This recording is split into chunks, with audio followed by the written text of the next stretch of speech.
Абайда айтады, момыннан жаман қорқақ жоқ, қопсық деген ат қайда дейді.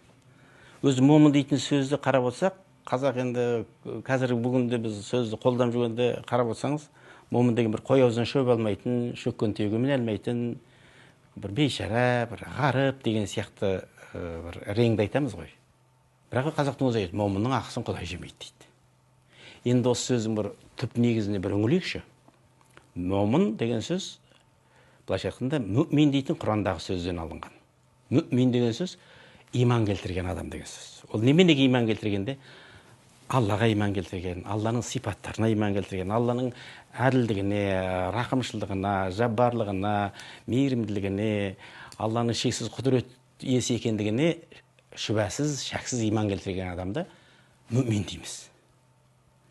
Яғни өзіне қандай да бір жала жабылып жатса да, қандай ауыр сөз айтылып жатса да, біреуге есесі кетіп жатса да, Алланың әділдігіне шәксіз иман келтірген адам оның ақысын жемейтін біледі де Құдайға тапсырады.